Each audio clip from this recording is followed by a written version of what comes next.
मित्रों नमस्कार। मैं advocate Suvendu Jaipuriyar legal advice के इस चैनल पर पुनः एक बार आपका स्वागत करता हूं। मित्रों, मुझे लैंड रेवेन्यू से संबंधित जैसे म्यूटेशन से संबंधित बहुत सारी क्वेरी मिली है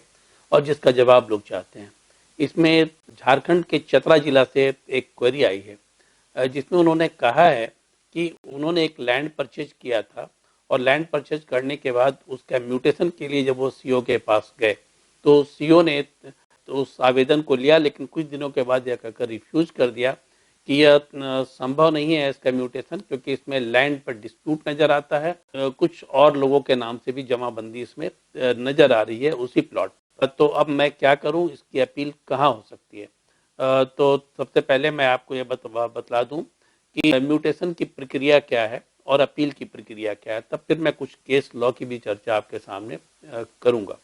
तो मित्रों, सबसे पहले मैं आपको बता दूं कि जब आप लैंड परचेज करते हैं या फिर आपका लैंड सेटलमेंट में आपको लैंड मिलता है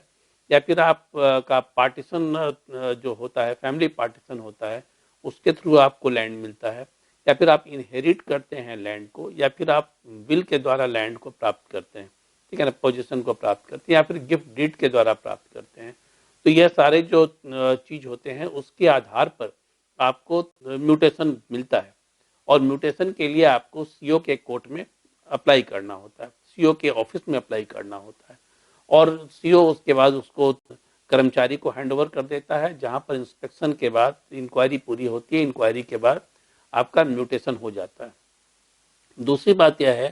कि यदि आपने लैंड परचेज किया है, ठीक है, लैंड परचेज किया है और वो क्लियर लैंड है, आपके पोजेशन में है, आप पोजेशन को दिखा रहे हैं, तब ऐसी स्थिति में सीओ को यह राइट नहीं है कि वह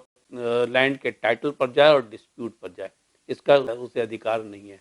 हाँ, यदि उस वह लैंड पूरी तरह से म्यूटेटेड है, जैसे मान लीजिए कि आपने अपने अपने नाम से 1 एकड़ जमीन का रजिस्ट्री कराया है और वहां पर कोई जमीन खाली नहीं है और पूरे जमीन पर म्यूटेशन हुआ हुआ है, तब ऐसी स्थिति में सीओ इसे रिजेक्ट कर सकता है। तो शायद इसलिए सीओ ने आपका वो रिजेक्ट किया होगा, क्योंकि वहां पर पूरे लैंड का म्यूटेशन हो चुका होगा।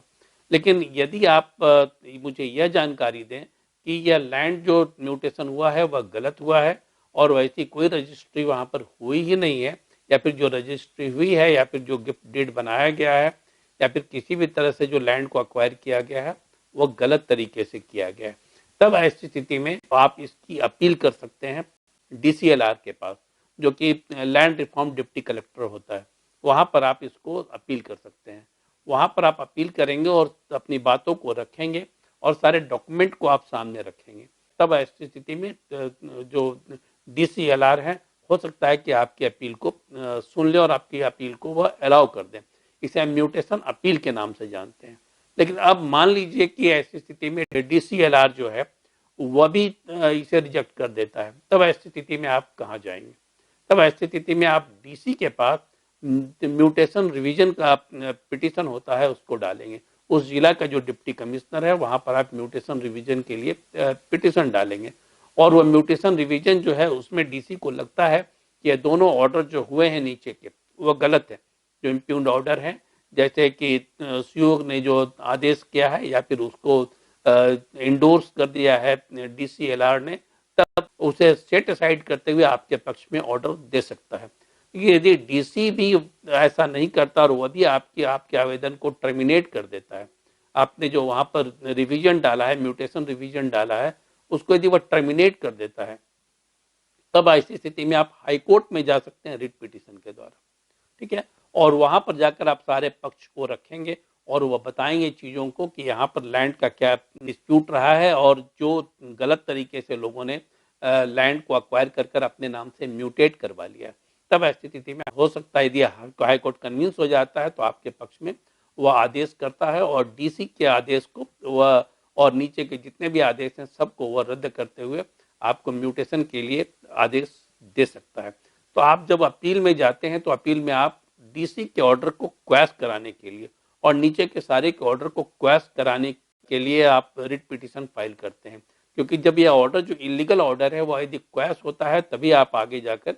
चीजों को अपने पक्ष में कर सकते हैं। झारखंड हाईकोर्ट, चूंकि यह मामला झारखंड का है इसलिए मैं झारखंड हाईकोर्ट की भी चर्चा करना चाहूंगा, जहां पर कुछ डिसीजंस आए हैं जिसकी चर्चा मैं करना चाहूँगा, जिसमें कि एक Taurean infrastructure private limited versus state of Jharkhand का केस है। Taurean infrastructure private limited versus state of Jharkhand का केस है, जिसको जो कि 2011 में फाइल हुआ हाई कोर्ट में और 2012 में इसका डिसीजन दिया गया। इस केस में भी कुछ ऐसा ही मामला आया था, जहां पर पिटिशनर जो है उसने म्यूटेशन के लिए अप्लाई किया, तो यह कहकर म्यूटेशन रिजेक्ट कर दिया गया कि यहाँ पर जो लैंड में कुछ डिस्प्यूट है और उस डिस्प्यूट के आधार पर म्यूटेशन नहीं किया जा सकता है। तो उस व्यक्ति ने एलआरडीसी के पास म्यूटेशन की अपील की और म्यूटेशन की अपील में यह पाया गया कि नहीं, जो डिस्प्यूट है वह डिस्प्यूट सही नहीं है, बल्कि इस व्यक्ति ने, जो टॉरियन इंफ्रास्ट्रक्चर प्राइवेट लिमिटेड है, उसके नाम से जो जमीन की रजिस्ट्री हुई है वह सही है और उसने म्यूटेशन करने की इजाजत दे दी। तो उससे उससे एग्रीव्ड होकर जो रिस्पोंडेंट हैं, प्राइवेट रिस्पोंडेंट जो हैं और वर्सेस स्टेट जो था, वे लोग चले गए डीसी के पास और डीसी के पास इन लोगों ने म्यूटेशन रिवीजन का पिटिशन डाल दिया। डीसी ने सारी चीजों को देखा और डीसी ने रिजेक्ट कर दिया ऑर्डर को डीसीएलआर के, यह कहते हुए कि यह लैंड डिस्प्यूटेड लैंड है, टाइटल का मामला है और ऐसी स्थिति में यह म्यूटेशन को नहीं कराया जा सकता है। अब तुरंत ही इस बात को लेकर वे लोग हाई कोर्ट चले गए, जहां पर इन लोगों ने रिट पिटिशन फाइल किया और डीसी के ऑर्डर को सेट असाइड करने के लिए इन लोगों ने प्रेयर डाला। हाई कोर्ट ने इसमें जो आदेश दिया, बहुत ही पर्टिनेंट आदेश इसने दिया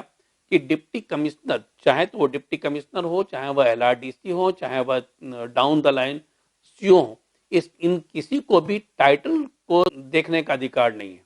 टाइटल सूट में जाने का अधिकार नहीं है कि यह टाइटल क्या है, टाइटल क्या नहीं है। यदि वह रजिस्टर्ड लैंड है और वह लगता है कि वह सही है लैंड, ठीक है, रजिस्ट्री सही है, तो ऐसी स्थिति में उसको वह म्यूटेट करना होगा, ठीक है ना। हाई कोर्ट ने यह आदेश दिया, तो हाई कोर्ट ने इन सारी चीजों को देखा, समझा और वह उसे लगा कि डिप्टी कमिश्नर ने अपने जुरिस्डिक्शन से बाहर जाकर काम किया है, जो काम सिविल कोर्ट का है उस काम को डिप्टी कमिश्नर कर रहे हैं, तो ऐसी स्थिति में डिप्टी कमिश्नर के ऑर्डर को सेट असाइड कर दिया और सेट असाइड करने के बाद उसने अलाउ कर दिया जो पिटिशनर थे उनके एप्लीकेशन को और म्यूटेशन का आदेश कर दिया। तो मित्रों, मैं आपको फिर से एक बार रिपीट करता हूं, यदि म्यूटेशन के लिए आवेदन देना है तो आपको सर्कल ऑफिसर के पास आवेदन देना होगा और प्रत्येक राज्य में अलग अलग है, कहीं पर तहसीलदार कहलाते हैं, कहीं पर कुछ और भी कहलाते हैं, मैं झारखंड की बात यहाँ पर कर रहा हूँ।